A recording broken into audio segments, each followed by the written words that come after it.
जय हिंद प्यारे साथियों, आज के वीडियो में आप सभी का स्वागत है। तो आज हम बात करेंगे सल्तनत काल से 50 प्लस महत्वपूर्ण क्वेश्चन के बारे में। क्योंकि इस टॉपिक से ऑलरेडी 2 वीडियो हम लोगों ने कवर कर लिया है और आज होने वाला है 3rd वीडियो और इस टॉपिक का फाइनल वीडियो। तो यानी इस टॉपिक से जितने भी महत्वपूर्ण क्वेश्चन होंगे ये सारा आज के वीडियो में हम लोग कवर कर लेंगे। तो चलिए शुरू करते हैं आज का वीडियो। इससे पहले हम लोगों ने इस टॉपिक से 65 क्वेश्चन कवर कर लिया था, ठीक है। और उसके बाद से जो भी क्वेश्चन बनेंगे वो सारा यहाँ पे हम लोग कवर करेंगे।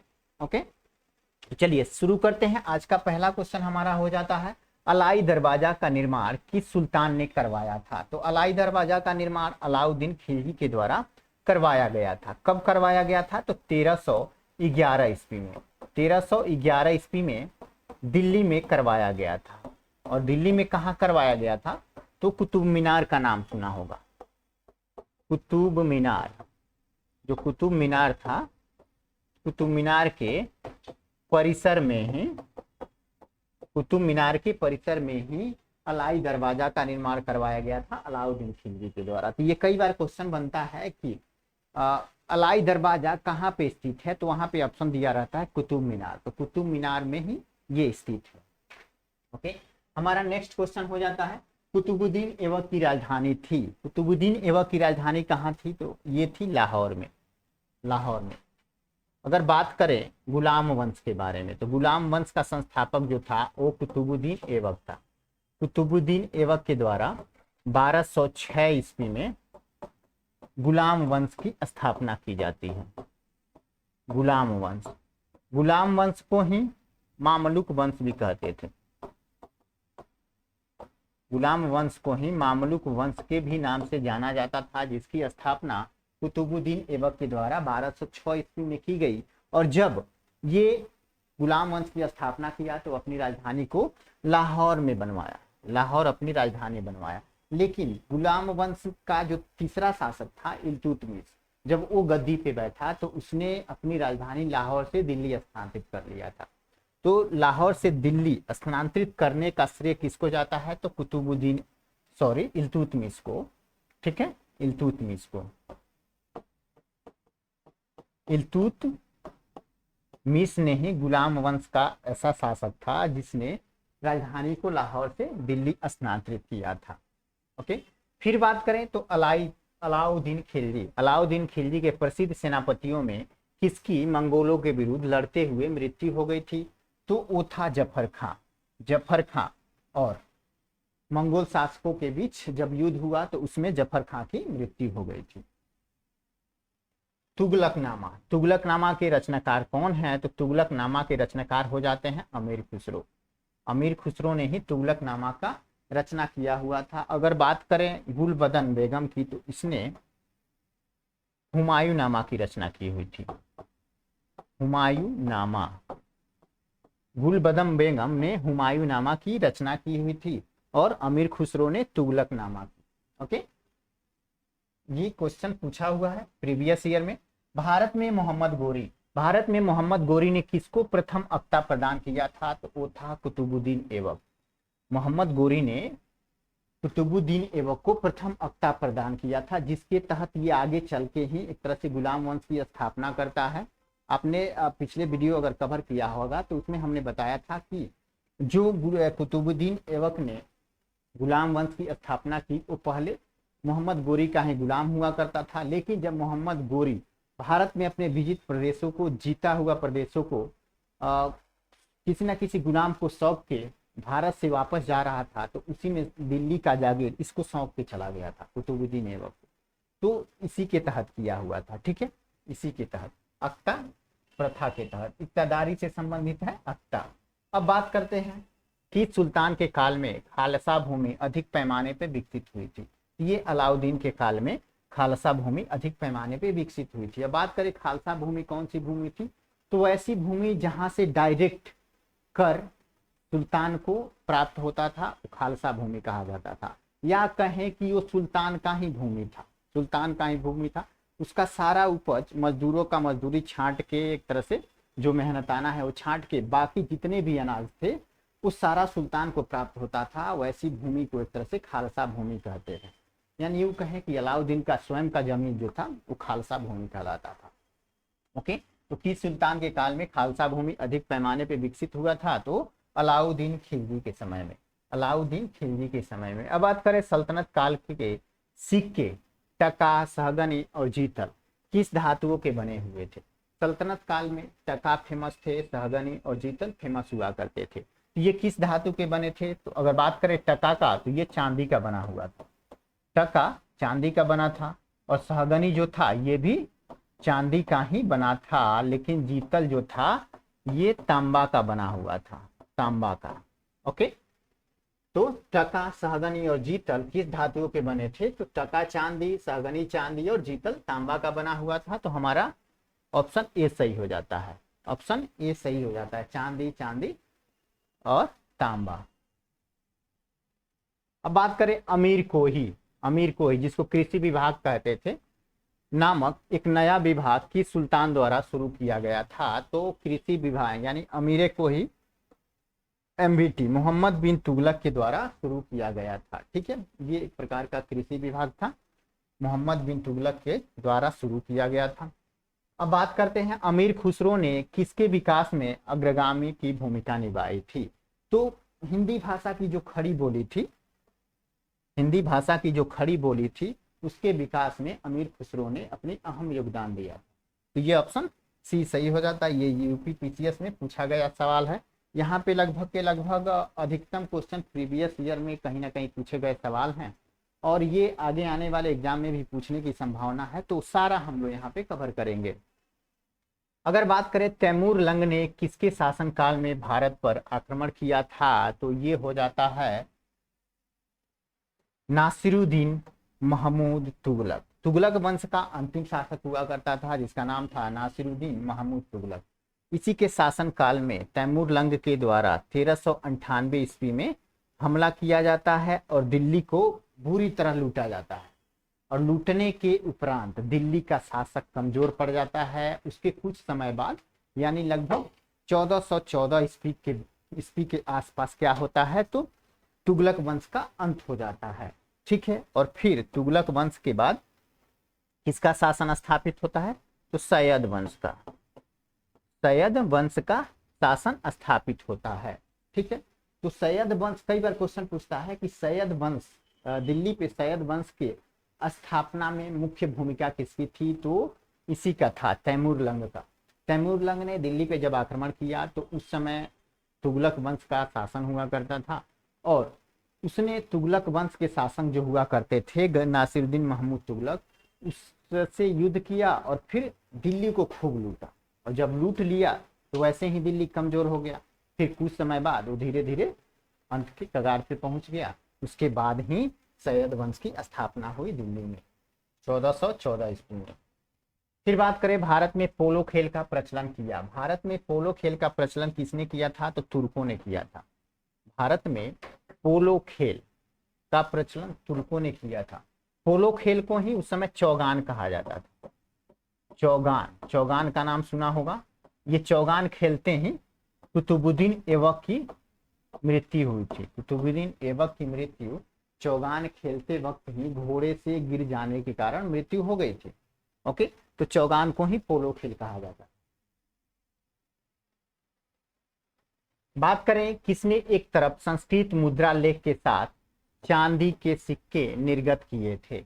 यानी कि कौन सा शासक था जिसने सिक्के जो निर्गत किए हुए थे यानी प्रचलन में लाए थे, उसके एक तरफ सिक्के में कुछ लेख लिखे हुए रहते थे, तो कौन था? तो मोहम्मद गजनवी था। मोहम्मद गजनवी के शासनकाल में ऐसा हुआ था। अब बात करते हैं अलाउद्दीन खिलजी के निम्न सेनाध्यक्षों में से कौन सा तुगलक वंश का प्रथम सुल्तान बना? अगर बात करें तुगलक वंश, तुगलक वंश का संस्थापक कौन था? तो वो था गयासुद्दीन तुगलक। गयासुद्दीन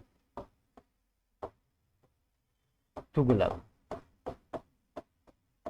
तो भाई गयासुद्दीन तुगलक तुगलक वंश का संस्थापक था, तो वही सेनाध्यक्ष भी होगा, अलाउद्दीन का वही सेनाध्यक्ष होगा इसने तुगलक वंश की स्थापना की थी। तो वो कौन था? तो इसमें तो ये दिया नहीं है गयासुद्दीन तुगलक, तो हो सकता है गयासुद्दीन तुगलक का अन्य नाम भी होगा। वो नाम क्या हो जाता है? तो मलिक, गाजी मलिक। ठीक है, गयासुद्दीन तुगलक का ही अन्य नाम हुआ करता था गाजी मलिक, जिसने तुगलक वंश की स्थापना की थी। वो कभी अलाउद्दीन खिलजी का सेनापति हुआ करता था।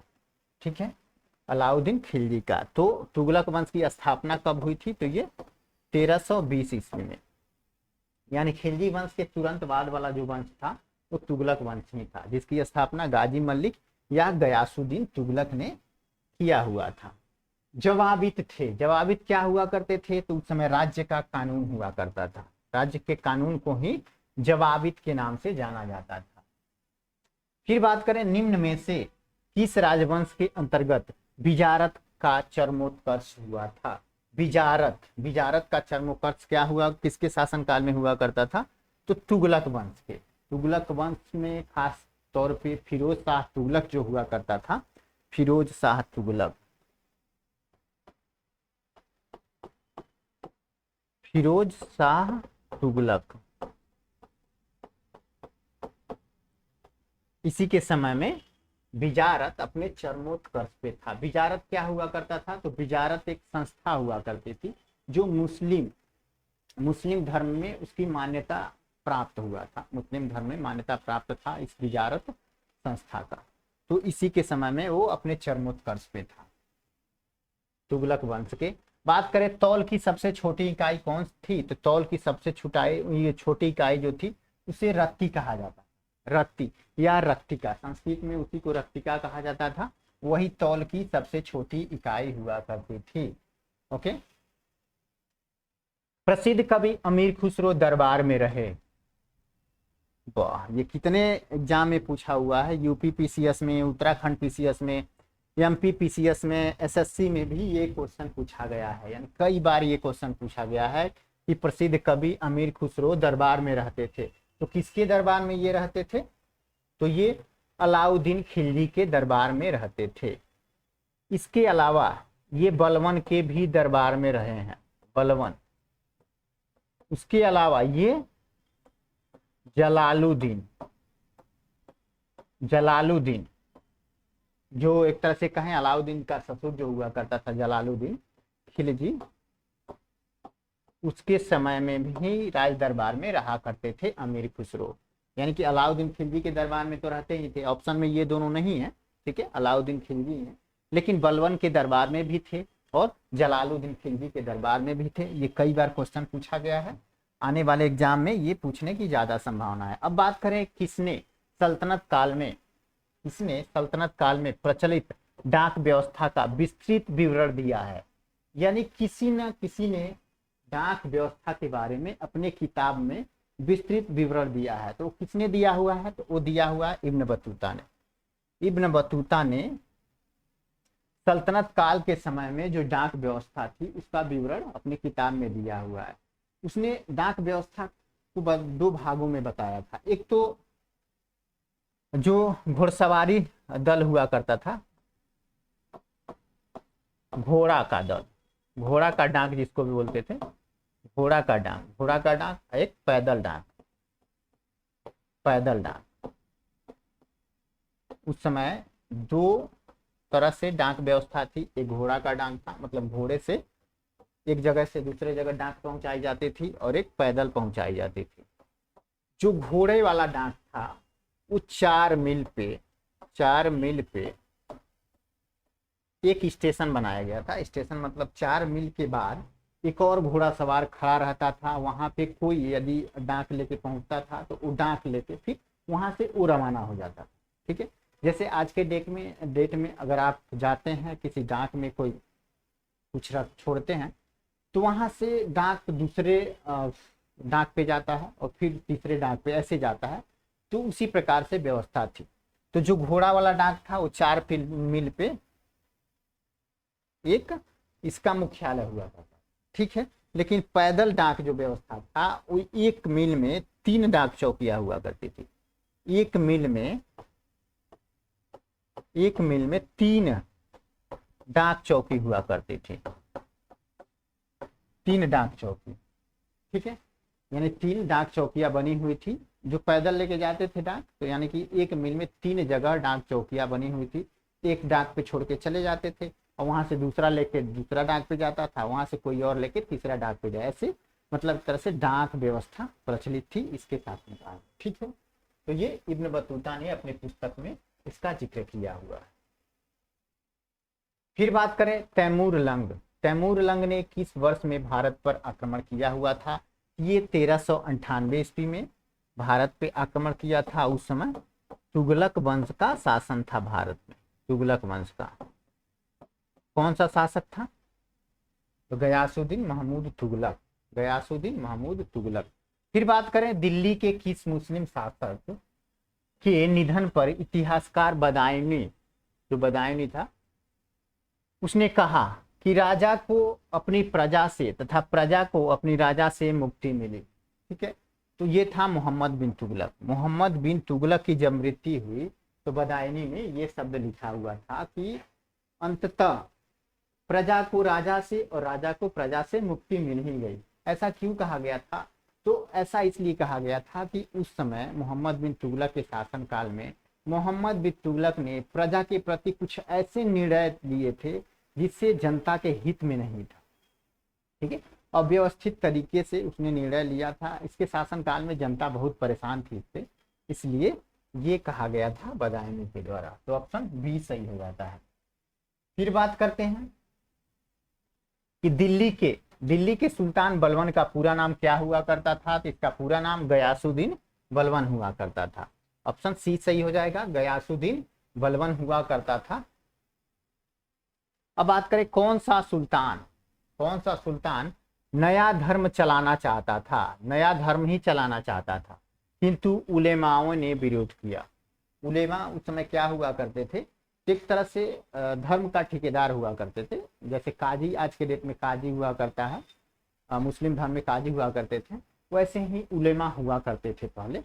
ठीक है, तो ये जो अलाउद्दीन खिलजी था, ये एक नया धर्म ही बनाना चाहता था, नया धर्म ही चलाना चाहता था, लेकिन उसका विरोध किया गया उलेमाओं के द्वारा। उलेमाओं के द्वारा विरोध किया गया।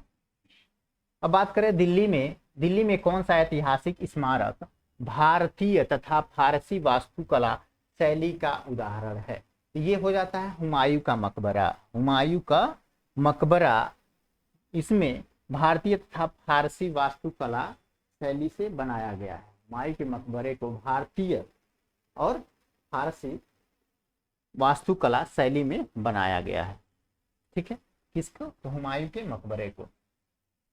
ये क्वेश्चन पूछा गया है, ये क्वेश्चन कई बार एग्जाम में पूछा गया है।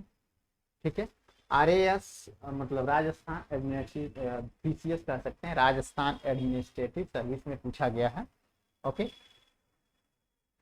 अब बात करते हैं दिल्ली का सुल्तान जो दान दक्षिणा के बारे में काफी ध्यान रखता था और इसके लिए एक विभाग दीवाने खैरात यानी दान विभाग स्थापित किया था। वो कौन था? वो था फिरोज शाह तुगलक। फिरोज शाह तुगलक ने ही दान विभाग की स्थापना की थी। दीवाने खैरात की स्थापना किसने की थी? तो फिरोज शाह तुगलक ने की थी। निम्न में से किस संगीत वाद्य को हिंदू मुस्लिम गान वाद्यों का सबसे श्रेष्ठ मिश्रण माना जाता है? यानी हिंदू और मुस्लिम दोनों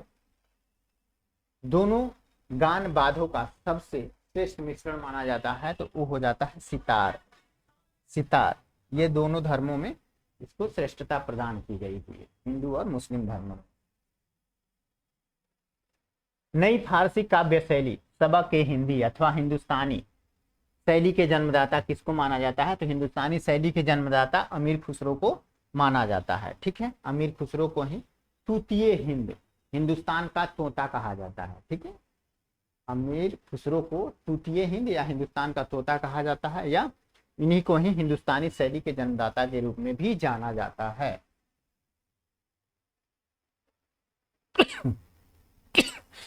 सॉरी। अब बात करते हैं अनुकूल परिस्थितियां मौजूद होने के बावजूद गुलाम वंश के शासक भारत में अपने साम्राज्य का विस्तार नहीं कर पाए। इसका मुख्य कारण क्या था? ठीक है, ओके, गुलाम वंश के समय में अनुकूल परिस्थितियां थी अपने साम्राज्य के विस्तार के लिए, लेकिन फिर भी उन्होंने अपने साम्राज्य का विस्तार नहीं कर पाया। इसका क्या कारण बताया गया है? तो उस समय मंगोलों के आक्रमण का भय था। मंगोलों के आक्रमण का भय था, इसलिए इन्होंने अपने साम्राज्य का विस्तार नहीं कर पाया था। ऑप्शन बी सही हो जाता है। दिल्ली की राजगद्दी पर अफगान शासकों के शासन का निम्नलिखित में से कौन सा एक सही कालानुक्रम है? तो जो लोधी वंश थे, लोधी वंश वही अफगान हुआ करते थे, अफगानी शासक वही हुआ करते थे। तो लोधी वंश में 3 शासक हुए थे। एक तो संस्थापक हो जाता है लोधी वंश का, बहलोल लोधी। उसके बाद एक और शासक आया था जिसका नाम था सिकंदर शाह लोधी, और उसके बाद इब्राहिम लोधी। ये 3 शासक, लोधी वंश के 3 ही शासक थे। कौन? बहलोल लोधी, सिकंदर लोधी और एक था इब्राहिम लोधी। इनका सही क्रम पूछ रहा है। तो पहले कौन था? तो बहलोल लोधी, फिर सिकंदर शाह और फिर इब्राहिम लोधी। फिर तो इब्राहिम लोधी और बाबर के बीच खानवा का प्रथम पानीपत का प्रथम युद्ध होता है और बाबर के द्वारा वो युद्ध जीत ली जाती है और फाइनली मुगल वंश का स्थापना हो जाता है। तो हमारा ऑप्शन सी सही हो जाएगा, हमारा ऑप्शन सी सही हो जाएगा। अब बात करते हैं दिल्ली सल्तनत के तुगलक राजवंश का अंतिम शासक कौन था? तुगलक राजवंश का अंतिम शासक कौन था? तो वही था जिसको तैमूर लंग ने हराया हुआ था, वो था नासिरुद्दीन महमूद तुगलक। नासिरुद्दीन महमूद तुगलक ही तुगलक वंश का अंतिम शासक था। ये यूपीएससी में पूछा गया सवाल है, आईएएस यूपीएससी में पूछा गया सवाल है। अब बात करते हैं मध्यकालीन भारतीय राजाओं के संदर्भ में निम्न में कौन सा कथन शब्द है? मध्यकालीन भारतीय राजाओं के संदर्भ में पूछा जा रहा है, तो देख लेते हैं कौन सा कथन सत्य है।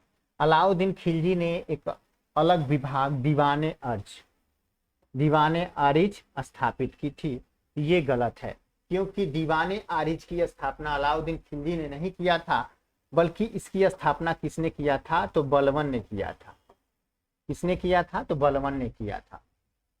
ठीक है, दीवाने अर्ज या आरिज, इसकी स्थापना बलबन के द्वारा की गई थी। अब नेक्स्ट देख लेते हैं। बल्लों ने अपनी सेना के घोड़ों को दागने की प्रथा शुरू की हुई थी। बलबन ने अपनी सेना के घोड़ों को दागने की प्रथा पद्धति शुरू की थी? तो नहीं, ये पद्धति बलबन ने नहीं शुरू की थी, जबकि खिलजी ने शुरू किया था। अलाउद्दीन खिलजी ने घोड़ों को दागने की प्रथा शुरू की थी। किसने? अलाउद्दीन खिलजी ने घोड़ों को दागने की प्रथा किसने शुरू की थी? तो अलाउद्दीन खिलजी ने। तो ये भी एक तरह से गलत हो जाता है, ये गलत हो जाता है, बी गलत हो जाता है। अब देख लेते हैं महमूद बिन तुगलक। मोहम्मद बिन तुगलक के बाद दिल्ली की गद्दी पर उसके चाचा बैठे? नहीं, ये भी गलत है। ठीक है, मोहम्मद बिन तुगलक के बाद फिरोज शाह तुगलक गद्दी पे बैठा था। ठीक है, तो ये देख लेते हैं। अब ये फिरोज तुगलक ने गुलामों का एक अलग विभाग दीवाने बंदगा स्थापित किया हुआ था। तो ये सही बात है, दीवाने बंदगा यानी एक दास विभाग की स्थापना करने का श्रेय जो जाता है वो फिरोज शाह तुगलक को ही जाता है। तो ये तीनों तो गलत हो गए, लेकिन ये सही हो जाता है। कौन? तो ऑप्शन डी, ऑप्शन डी सही हो जाता है। फिरोज शाह तुगलक ने ही एक दीवाने बंदगा नामक विभाग की स्थापना की हुई थी। ये भी यूपीएससी में पूछा गया सवाल है।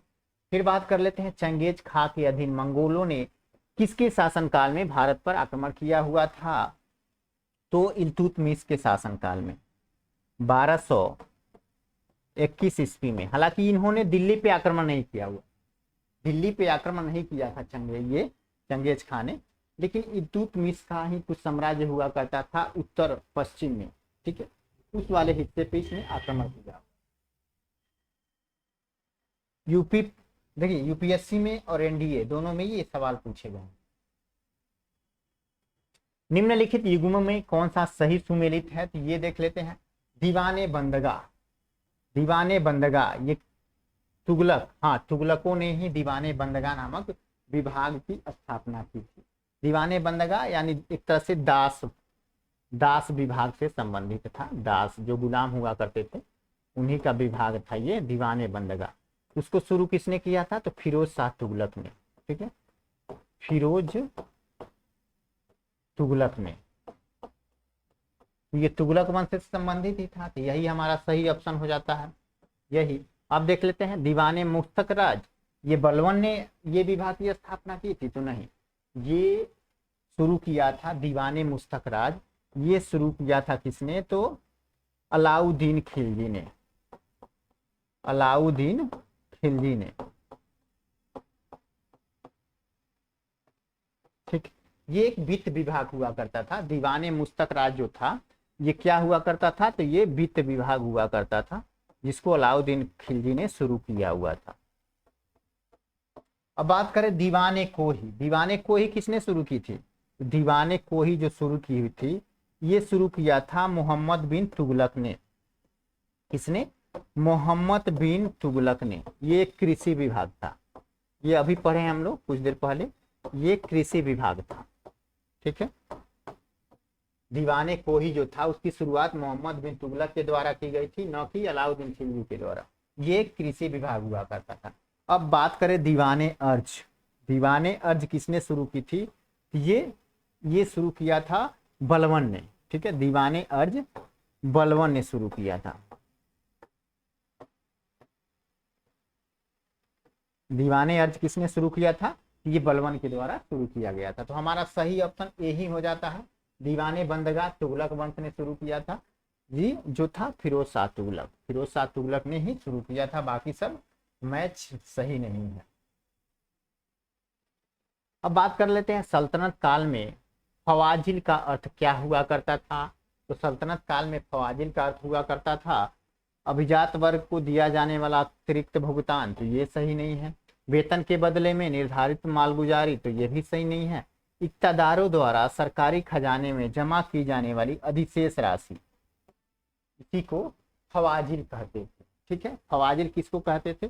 तो जो इक्तादार थे, यानी जो वेतन के बदले जमीन लिया करते थे, उनको इक्तादार कहा जाता था।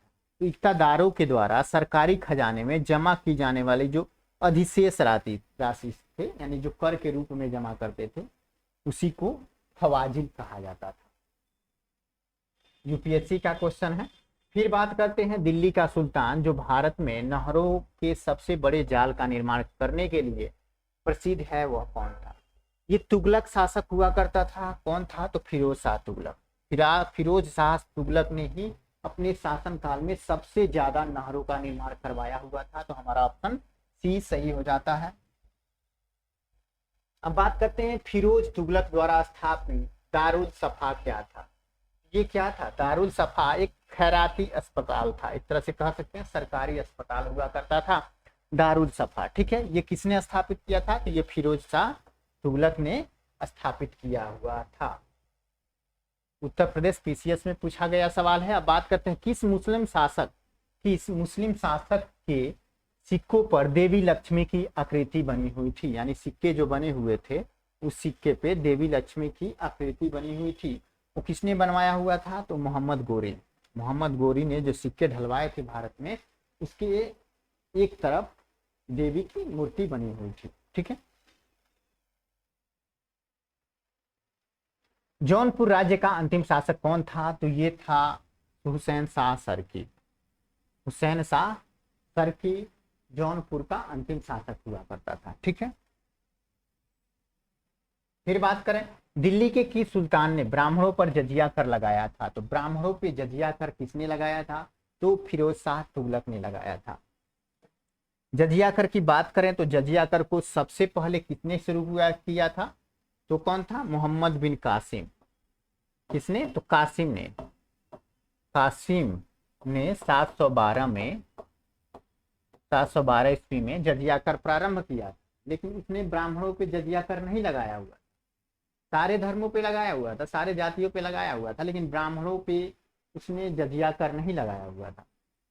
लेकिन जब फिरोज शाह तुगलक ने अपने शासनकाल में जब जजिया कर लगाया, तो उसने ब्राह्मणों पर भी जजिया कर लगा दिया हुआ। ठीक है, जजिया कर को अकबर अपने शासनकाल में समाप्त कर दिया था, लेकिन अकबर के बाद जब औरंगजेब शासन बना, ये मुगल वंश का शासक जो था औरंगजेब, जब वो शासक बना तो पुनः जजिया कर प्रारंभ कर दिया। ठीक है, तो इस तरह जजिया कर का इतिहास रहा। जजिया कर सबसे पहले किसने शुरू किया था? तो था मोहम्मद बिन कासिम, 712 ईस्वी में शुरू किया था। उसके बाद फिरोज शाह तुगलक ने भी, तुगलक वंश का शासक ही था, इसने भी जजिया कर प्रारंभ कर दिया था। और ये ब्राह्मणों से भी जजिया कर लिया करता था। बीच में अकबर के द्वारा जजिया कर को समाप्त कर दिया गया था, तब जजिया कर लेना ही नहीं है, लेकिन पुनः जब औरंगजेब शासक बना तो उसने जजिया कर को पुनः लागू कर दिया। ठीक है, लेकिन जजिया कर को पूर्णतः किसने समाप्त किया था, तो ये मोहम्मद शाह रंगीला, मोहम्मद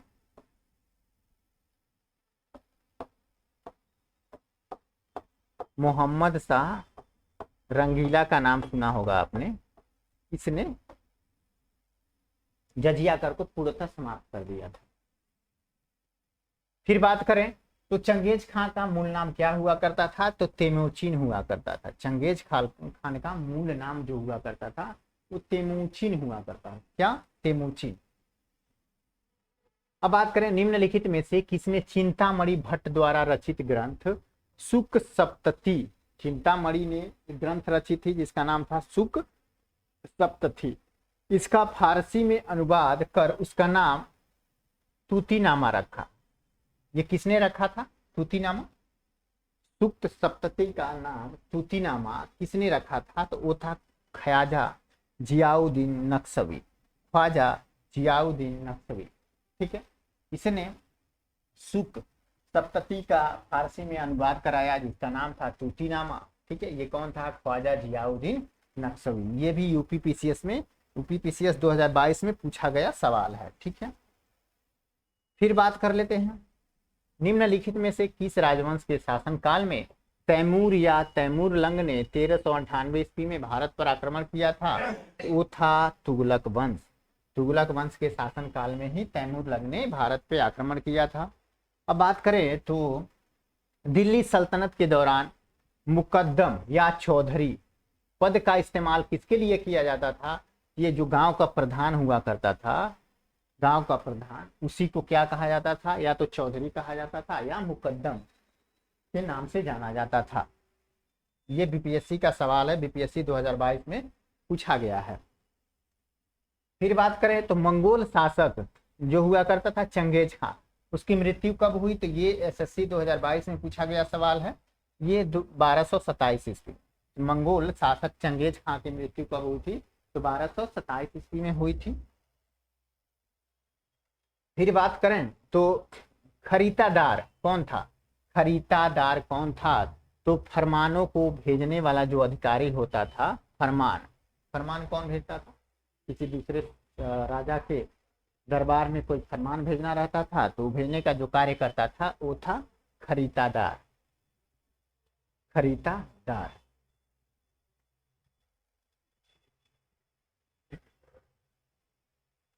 फिर बात करें निम्नलिखित में से किसने सिकंदर सानी या द्वितीय सिकंदर की उपाधि धारण की?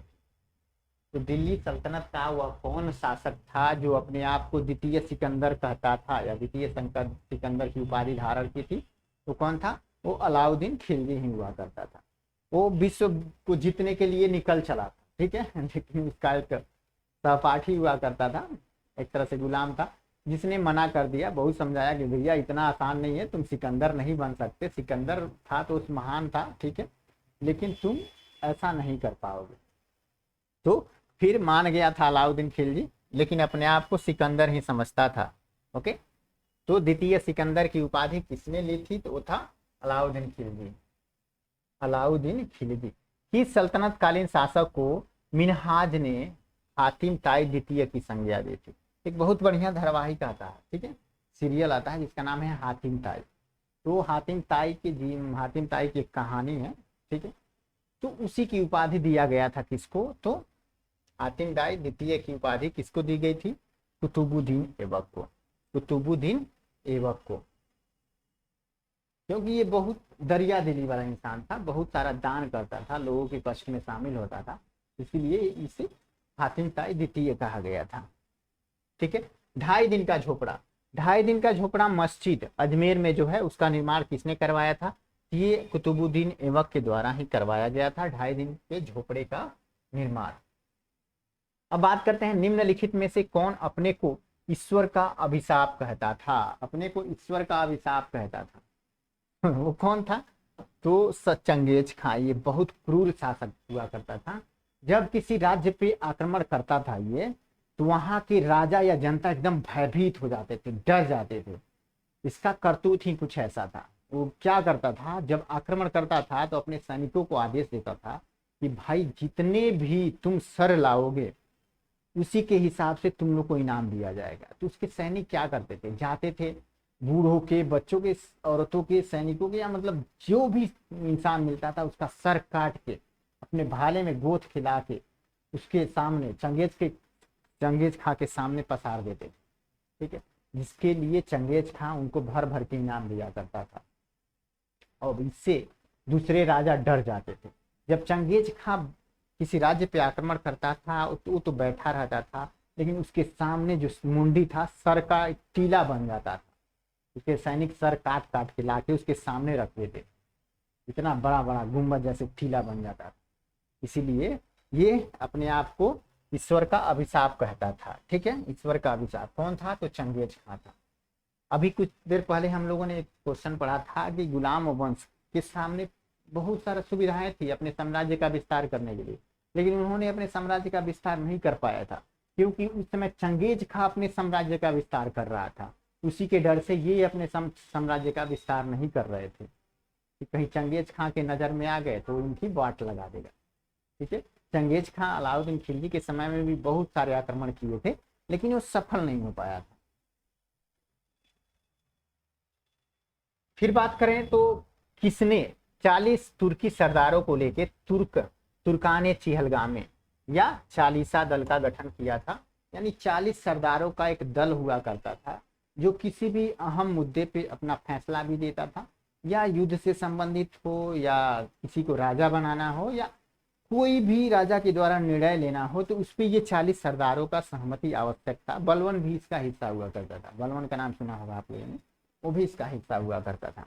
तो इसका निर्माण किसने करवाया था, तो ये इल्तुतमिश ने करवाया था, इल्तुतमिश ने।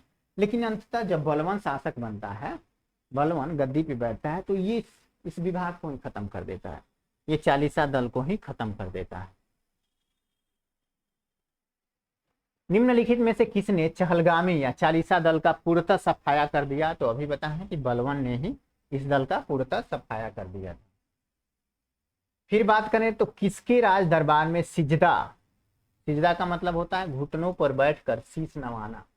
यानी अगर सम्राट के सामने आप जाते हैं तो आप घुटनों पर बैठ के उसके सामने शीश झुकाइएगा, तो उसी को सिजदा कहा जाता था। तो किसने राज दरबार में सिजदा एवं फैबोस यानी पाबोस की परिपाटी चलाई थी। ठीक है, ये किसने चलाया था। फाबोस का मतलब होता है पांव को चूमना, यानी कोई सरदार के एक तरह से राजा के पास जाता था, हालांकि ये बलवन ने ही शुरू किया था। तो बलवन के सामने अगर कोई व्यक्ति जाता था या कोई भी सेना या सेनापति कोई जाता था, तो पहले उसको घुटनों के बल पे झुक के अपना सर झुकाना पड़ता था, उसके बाद उसके पैरों को चूमना पड़ता था। ये प्रथा शुरू किया था बलवन ने। ओके, बलवन ने, तो उसी को सिजदा और पाबोस कहते थे। ठीक है, सिजदा और पाबोस किसने प्रचलन में लाया था, तो वो था बलवन, वो बलवन ही था। ओके, तो आज का हमारा लगभग 116 क्वेश्चन हम लोगों ने कवर किया इस सल्तनत काल से। ठीक है, 116 क्वेश्चन हम लोगों ने सल्तनत काल से कवर किया। अगर आप लोग को ये वीडियो अच्छा लगा हो तो लाइक, शेयर और सब्सक्राइब जरूर करें। मिलते हैं हम नेक्स्ट वीडियो में, तब तक के लिए सभी को tata, bye bye, thanks for watching.